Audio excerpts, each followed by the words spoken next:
Hello friends, ಈ ವಿಡಿಯೋದಲ್ಲಿ ಸಮುದ್ರದಲ್ಲಿ ಪತ್ತೆ ಮಾಡಲಾದ ಕೆಲವು ರಹಸ್ಯಗಳ ಬಗ್ಗೆ ತಿಳಿದುಕೊಳ್ಳೋಣ. ನಿಜವಾಗಿಯೂ ಫ್ರೆಂಡ್ಸ್, ಯಾವ ಸಮುದ್ರ ಸಾಗರ ಆಳವಾಗಿರ್ತಿದೆಯೋ ಆ ಆಳದಲ್ಲಿ ರಹಸ್ಯವಾದ ವಿಷಯಗಳು ಅಥವಾ ಮರ್ಮವಾದ ರಹಸ್ಯಗಳಿದೆ ಎಂದು ಹೇಳ್ತಾರೆ. ಆದರೆ ಇದು ಒಂದು ಸಾಗರದ ದೊಡ್ಡ ಅದ್ಭುತ ಎಂದಲೂ ಕೂಡ ಹೇಳ್ಬೋದು. ಮನುಷ್ಯರು ದಿನ ದಿನ ವೇಗವಾಗಿ ಒಂದೊಂದಾಗಿಯೇ ಸಮುದ್ರದ ಆಳದಲ್ಲಿನ ರಹಸ್ಯಗಳನ್ನ ತಿಳಿದುಕೊಳ್ಳುತ್ತಿದ್ದಾರೆ. ಆದರೆ ಸಾಗರದ ಆಳದಲ್ಲಿ ಇನ್ನೂ ಕೂಡ ಏನಿದೆ ಅಂತ ಕಂಡುಹಿಡಿಯಕ್ಕೆ ಸಾಧ್ಯವಾಗಲಿಲ್ಲ. ಉದಾಹರಣೆಗೆ ಬರ್ಮುಡಾ ಟ್ರಯಾಂಗಲ್ ನ ರಹಸ್ಯ, ಟೈಟಾನಿಕ್ ನ ರಹಸ್ಯ, ಇವುಗಳು ಇನ್ನೂ ಕೂಡ ರಹಸ್ಯವಾಗಿಯೇ ಉಳಿದಿವೆ. ಆದರೆ ಸಾಗರದ ಕೆಲವು ವಿಷಯಗಳನ್ನ ಮಾತ್ರ ಕಂಡುಹಿಡಿದಿದ್ದಾರೆ. ಇನ್ನು ಕೆಲವು ವಿಷಯಗಳನ್ನು ನೋಡೋದಾದ್ರೆ ಅವು ಮರ್ಮವಾಗಿಯೇ ಉಳಿದಿದೆ. ನಮ್ಮ ಭೂಮಿ 70% ನಷ್ಟು ನೀರು ಇದೆ. ಇದು ಸಾಗರ ಸಮುದ್ರದಂತೆ ಇದೆ. ಇದರಲ್ಲಿ ದೊಡ್ಡ ದೊಡ್ಡ ಸಮುದ್ರಗಳು, ದೊಡ್ಡ ದೊಡ್ಡ ಸಾಗರಗಳ ಆಳಕ್ಕೆ ಈಜುಗಾರರು ಹೋಗಿ ಹಲವು ವಿಧವಾದ ಮರ್ಮವಾದ ರಹಸ್ಯಗಳನ್ನ ಕಂಡುಹಿಡಿದಿದ್ದಾರೆ. ಈ ವಿಡಿಯೋದಲ್ಲಿ ಸಮುದ್ರದ ಆಳದಲ್ಲಿ ಕಂಡುಹಿಡಿದ 12 ರಹಸ್ಯಗಳ ಬಗ್ಗೆ ತಿಳಿಸುತ್ತೇನೆ. ಈ ವಿಡಿಯೋ ತುಂಬಾ ಇಂಟ್ರೆಸ್ಟಿಂಗ್ ಆಗಿರುತ್ತದೆ. ಈ ವಿಡಿಯೋ ನೋಡ್ತಿದ್ರೆ ಒಂದು ಲೈಕ್ ಮಾಡಿ, ಹಾಗೆ ಸಬ್ಸ್ಕ್ರೈಬ್ ಮಾಡ್ಕೊಳ್ಳಿ.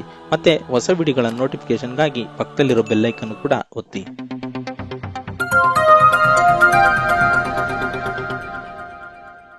The last city of Atlantis. ಇದನ್ನು ಯಾರು ನಿರ್ಮಿಸಿದ್ದಾರೆ ಅಂತ ಗೊತ್ತಿಲ್ಲ. ಆದರೆ ಇದರ ಬಗ್ಗೆ ನಾವು ಅನೇಕ ಪುರಾಣ ಕಥೆಗಳು ಮತ್ತೆ 2001ರಲ್ಲಿ ಮೂಡಿ ಬಂದ ಸಿನಿಮಾ ಕಥೆಗಳಲ್ಲೂ ಕೂಡ ಹೇಳಲ್ಪಟ್ಟಿದೆ. ಇದು ನಿಜವಾಗಿಯೂ ಅಸ್ತಿತ್ವದಲ್ಲಿದೆ ಎಂದರೆ ನೀವು ಆಶ್ಚರ್ಯ ಪಡುತ್ತೀರಾ. ಆದರೆ ಇದು ಅಟ್ಲಾಂಟಿಕ್ ಸಾಗರವನ್ನು ಪರಿಶೋಧಿಸಿದಾಗ ಅಲ್ಲಿ ಅನೇಕ ನಗರಗಳು ಪತ್ತೆಯಾದವು. ಅಲ್ಲಿ 50 ಅಡಿ ಉದ್ದದ ಪ್ರತಿಮೆಗಳು ಮತ್ತು ಚಿನ್ನ ಮತ್ತು ಬೆಳ್ಳಿ ನಾಣ್ಯಗಳು ಕಂಡು ಬಂದಿವೆ. ಮತ್ತು ಈ ನಗರವು ಸಮುದ್ರದಲ್ಲಿ ಅನೇಕ ಕಿಲೋಮೀಟರ್ಗಳನ್ನಷ್ಟು ಇದೆ ಎಂದು ಕೂಡ ಸಂಶೋಧನೆಗಳಿಂದ ಮಾಹಿತಿ ಇದೆ. ಆದರೆ ಇದು ನಿಜವಾಗಿಯೂ ದ ಲಾಸ್ಟ್ ಸಿಟಿ ಅಟ್ಲಾಂಟಿಸ್ ಆಗಿದೆಯಾ? ಸಾಕ್ವೆಯಂ. ಇದು ಮೆಕ್ಸಿಕೋದ ಯುಕೋಟಾದ ಸಮುದ್ರದ ತಳದಲ್ಲಿ ಈ ಸ್ಥಳವಿದೆ. ಈ ಜಾಗಕ್ಕೆ ಹೋಗುವುದಕ್ಕೆ ಯಾರು ಕೂಡ ಧೈರ್ಯ ಮಾಡುವುದಿಲ್ಲ. ಈ ಸ್ಥಳವು ಮಾಯನ್ ಸಿವಿಲೈಸೇಷನ್ ಕಾಲದಿಂದಲೂ ಶಾಪಗ್ರಸ್ತ ಸ್ಥಳ ಎಂದು ಉಲ್ಲೇಖ ಕೂಡ ಇದೆ. ಇಲ್ಲಿ ಪಕ್ಕದಲ್ಲಿ ವಾಸಿಸುವ ಅಕ್ಕಪಕ್ಕದ ಜನರು ಕೂಡ ಈ ಸ್ಥಳಕ್ಕೆ ಹೋಗುವುದಕ್ಕೆ ಹೆದರುತ್ತಾರೆ. ಆದರೆ ಈ ಸ್ಥಳಕ್ಕೆ 2012ರಲ್ಲಿ ಮೊದಲನೆಯ ಸಮೀಕ್ಷೆಯ ಪ್ರಕಾರ ಈ ಸ್ಥಳವನ್ನು ಹೊರ ಜಗತ್ತಿಗೆ ತಿಳಿಯಪಡಿಸಲು ನ್ಯಾಷನಲ್ ಜಿಯೋಗ್ರಾಫಿಕ್ ತಂಡವು ಓಡುತ್ತದೆ. ಆದರೆ ಅಲ್ಲಿಗೆ ಹೋಗುವುದಕ್ಕೆ ಮುಂಚೆ ಅಲ್ಲಿನ ಸ್ಥಳೀಯರು ಆ ಜಾಗಕ್ಕೆ ಹೋದವರು ಮತ್ತೆ ವಾಪಸ್ ಬಂದಿಲ್ಲ ಎಂದು ಕೂಡ ಹೇಳ್ತಾರೆ. ಆದರೆ ಇವರು ಆ ಜಾಗಕ್ಕೆ ಧೈರ್ಯ ಮಾಡಿ ಹೋಗುತ್ತಾರೆ. ಸಮುದ್ರದ ಕೆಳಗೆ ಈಜುತ್ತಾ ಹೋದಾಗ 2 ಸ್ಥಳಗಳಲ್ಲಿ ಸಾವಿರಾರು ತಲೆಬುಡೆಗಳು ಮತ್ತು ಮಾನವನ ಮೂಳೆಗಳು ಇವೆ ಎಂದು ಕೂಡ ನ್ಯಾಷನಲ್ ಜಿಯೋಗ್ರಾಫಿಕ್ ಹೇಳುತ್ತದೆ. ಆದರೆ ಸಂಶೋಧನೆಯ ಪ್ರಕಾರ ಈ ಸ್ಥಳವನ್ನು ಮಾನವನ ಸಮಾಧಿ ಎಂದು ಕೂಡ ಊಹಿಸಲ್ಪಟ್ಟಿದ್ದಾರೆ. ಆದರೆ ಇದರ ಬಗ್ಗೆ ಇನ್ನೂ ಕೂಡ ನಿಖರವಾದ ಮಾಹಿತಿ ಸಿಕ್ಕಿಲ್ಲ. Goblin shark. ಶಾರ್ಕ್ಗಳಲ್ಲಿ ಹಲವಾರು ವಿಧವಾದ ಶಾರ್ಕ್ಗಳಿವೆ. ಅದರಲ್ಲಿ ಈ ಗಾಬ್ಲಿನ್ ಶಾರ್ಕ್ ಏನ್ ವಿಶೇಷತೆ ಅಂದ್ರೆ, ಇದು ನಾವು ನೆನೆಸಲು ಸಾಧ್ಯವಿಲ್ಲದಂತೆ ನೋಡುವುದಕ್ಕೆ ಭಯಂಕರವಾದ ಶಾರ್ಕ್. ಇದು ಸಾಮಾನ್ಯವಾಗಿ 125 ಮಿಲಿಯನ್ ವರ್ಷಗಳಷ್ಟು ಹಳೆಯದಾದ ವಂಶಾವಳಿ ಎಂದು ಕೂಡ ಹೇಳಬಹುದು. ಇದರ ಚರ್ಮ ಗುಲಾಬಿ ಬಣ್ಣದ್ದು ಮತ್ತು ಉದ್ದವಾದ ಚಪ್ಪಟೆಯಾದ ಮೂತಿ ಮತ್ತು ಹೆಚ್ಚು ಬಾಚಿಕೊಂಡಿರುವ ದವಡೆಯೊಂದಿಗೆ ವಿಶಿಷ್ಟವಾದ ಪ್ರೊಫೈಲ್ ಅನ್ನು ಹೊಂದಿದೆ. ಗಾಬ್ಲಿನ್ ಇದು ಬೆಂಥೋಪಾಲಜಿ ಜೀವಿಯಾಗಿದ್ದು ಸಾಗರದ ಆಳದಲ್ಲಿ ವಾಸಿಸುತ್ತದೆ. ಅಂದರೆ 330 ಅಡಿ ಆಳದಲ್ಲಿ ವಾಸಿಸುತ್ತದೆ. ಅದು ಮಾತ್ರವಲ್ಲದೆ ಈ ಶಾರ್ಕ್ಗಳು 4270 ಅಡಿಗಳ ಆಳದವರೆಗೆ ಧುಮುಕುತ್ತವೆ. ಈ ಶಾರ್ಕ್ ಮೀನುಗಳು ನೀರಿನ ಮಧ್ಯಭಾಗದಲ್ಲಿಯೇ ಬೇಟೆಯಾಡುತ್ತವೆ. ಇದು ಒಂದು ಹೊಸ ಜಾತಿಯ ಶಾರ್ಕ್ ಎಂದು ಕೂಡ ಸಂಶೋಧನೆ ಮೂಲಕ ಗುರುತಿಸಿದ್ದಾರೆ. ಇದು ಸಮುದ್ರದ ಮೇಲ್ಭಾಗಕ್ಕೆ ಅತಿ ಹೆಚ್ಚಾಗಿ ಬರುವುದಿಲ್ಲ. ಆದ್ದರಿಂದ ಇದು ಮಾನವನಿಗೆ ಅಪಾಯಕರವಾದದಲ್ಲ ಎಂದು ಕೂಡ ಹೇಳಬಹುದು. Deep C vents. ಸಾಗರದ ಆಳಕ್ಕೆ ಎಷ್ಟು ಹೋದರೂ ಹೋದಂತ ಆಳದಲ್ಲಿ ಸಮುದ್ರದ ಒತ್ತಡ ಅಥವಾ ತಾಪಮಾನ ಹೆಚ್ಚಾಗುತ್ತೆ ಎಂದು ವಿಜ್ಞಾನಿಗಳು ಹೇಳುತ್ತಾರೆ. ಆದರೆ 1997ರಲ್ಲಿ ಆಳವಾದ ಸಮುದ್ರದ ಸಂಶೋಧನೆಯು ಈ ಒಂದು ದೃಷ್ಟಿಕೋನವನ್ನ ಬದಲಾಯಿಸಿ ಬಿಡುತ್ತದೆ. ಅಂದರೆ ಸಮುದ್ರದ ತಳಭಾಗದಲ್ಲಿ ಜ್ವಾಲಾಮುಖಿಯ ಪ್ರಭಾವದಿಂದ ಬಿರುಕು ಉಂಟಾಗಿದ್ದು ಆ ಬಿರುಕಿನ ಜಾಗದಲ್ಲಿ ಬಿಸಿಯಾದ ಶಾಖವು ಹೊರಸೂಸುತ್ತದೆ. ಇದರಿಂದ ನೀರು ಕೂಡ ಬಿಸಿಯಾಗಬಹುದು. ಇದು 400 ಡಿಗ್ರಿ ಸೆಲ್ಸಿಯಸ್ನಿಂದ 464 ಡಿಗ್ರಿ ಸೆಲ್ಸಿಯಸ್ನಷ್ಟು ತಾಪಮಾನವನ್ನ ಹೆಚ್ಚಿಸುತ್ತದೆ. ಇದರಿಂದ ಒತ್ತಡವೂ ಕೂಡ ಉಂಟಾಗುತ್ತದೆ. ಈ ಒತ್ತಡದಿಂದ ಬಿಡುಗಡೆಯಾದ ಶಾಖವು ಧನಾತ್ಮಕ ಪ್ರೋಟಾನ್ಗಳಿಂದ ತುಂಬಿತ್ತು ಎಂದು ಹೇಳಲಾಗಿದೆ. ಇದು ಸಮುದ್ರ ಅಥವಾ ಸಾಗರದ ನೀರನ್ನ ಕುದಿಯುವಂತೆ ಮಾಡುತ್ತದೆ. ಇದರಿಂದ ಸಾಗರ ಸಮುದ್ರದ ಒತ್ತಡ ಅಥವಾ ತಾಪಮಾನ ಕೂಡ ಹೆಚ್ಚಾಗುತ್ತದೆ ಎಂದು ಹೇಳಲಾಗಿದೆ. Steam engine. ಸ್ಕ್ಯೂಬಾದ ಇತಿಹಾಸಕಾರರು ನ್ಯೂ ಜೆರ್ಸಿ ಸಮುದ್ರದ 90 ಅಡಿ ಆಳದಲ್ಲಿ ಈ ಇಂಜಿನ್ ಅನ್ನ ಪತ್ತೆ ಮಾಡಿದ್ದಾರೆ. ಆದರೆ ಈ ಇಂಜಿನ್ 100 ವರ್ಷಕ್ಕಿಂತ ಮೇಲ್ಪಟ್ಟ ವರ್ಷದಿಂದಲೂ ನೀರಿನಲ್ಲಿ ಹಾಗೆ ಇದೆಯಂತೆ. ಇದರ ಸ್ಥಿತಿಯನ್ನು ನೋಡಿದರೆ ಇದು ಕೆಸರಿನಿಂದ ಮುಚ್ಚಿ ಹೋಗಿದ್ದು ಒಂದು ಕೆಟ್ಟು ಹೋಗಿರುವ ರೀತಿಯಲ್ಲಿ ಅಥವಾ ಒಂದು ಕಲ್ಲು ಬಂಡೆಯ ರೀತಿಯಲ್ಲಿ ಇದೆಯಂತೆ. ನಂತರ ಇದು 1850ರ ಕಾಲದ್ದು ಎಂದು ಊಹಿಸಲ್ಪಟ್ಟಿದ್ದಾರೆ. ಆದರೆ ಇದು ಹೇಗೆ ನೀರಿನೊಳಗೆ ಬಂದಿದೆ ಎಂದು ನೋಡೋದಾದ್ರೆ, ಬೋಸ್ಟ್ನಿಂದ ನ್ಯೂಯಾರ್ಕ್ಗೆ ಒಂದು ಹಡಗಿನ ಮೂಲಕ ಇಂಜಿನ್ ಅನ್ನು ರವಾನಿಸುವಾಗ ಚಂಡಮಾರುತಕ್ಕೆ ಸಿಕ್ಕಿ ಈ ರೀತಿಯಾಗಿ ನೀರಿನಲ್ಲಿ ಮುಳುಗಿ ಹೋಗಿರಬಹುದೆಂದು ಸಂಶೋಧನೆ ಮೂಲಕ ತಿಳಿಸಲ್ಪಟ್ಟಿದ್ದಾರೆ. Hole fish. ಇದು ಸಾಗರದ ತಳಭಾಗದಲ್ಲಿ ಚಿಕ್ಕ ಗುಹೆಗಳ ನಡುವೆ ವಾಸಿಸುತ್ತದೆ. ಇದು ನಿಜವಾಗಿಯೂ ತುಂಬಾ ಭಯಂಕರವಾದ ರಾಕ್ಷಸ ಮೀನು ಎಂದು ಹೇಳಬಹುದು.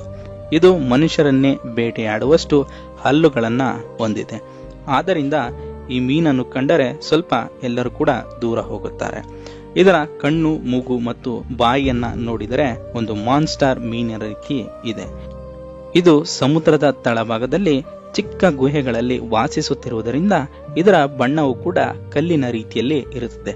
ಆದ್ದರಿಂದ ಗೊತ್ತಿಲ್ಲದೆ ಇದರ ಬಳಿ ಬಂದ ಮೀನುಗಳನ್ನು ಅಥವಾ ಬಂದ ಜೀವಿಗಳನ್ನು ತನ್ನ ಹಲ್ಲುಗಳ ಮುಖಾಂತರವೇ ಕೊಂದು ತಿನ್ನುತ್ತದೆ. ಇದು ಸುಮಾರು 5 ಅಡಿ ಉದ್ದದವರೆಗೆ ಈ ಒಂದು ಮೀನುಗಳು ಇರುತ್ತವೆ. ದ್ವಾರಕಾ ಸಿಟಿ. ಇಂಡಿಯಾದಲ್ಲಿ ದ್ವಾರಕದ ಬಗ್ಗೆ ಕೇಳದಿರುವವರು ಯಾರೂ ಇಲ್ಲ. ಹಳೆಯ ಕಾಲದಲ್ಲಿ ದ್ವಾರಕ ಪಟ್ಟಣದ ಪ್ರಾಚೀನ ಅವತಾರವು ಗೋಮತಿ ನದಿ ಮತ್ತು ಅರಬ್ಬಿ ಸಮುದ್ರವನ್ನು ಸಂಧಿಸುವ ಒಂದು ಕೋಟೆಯ ನಗರವಾಗಿತ್ತು.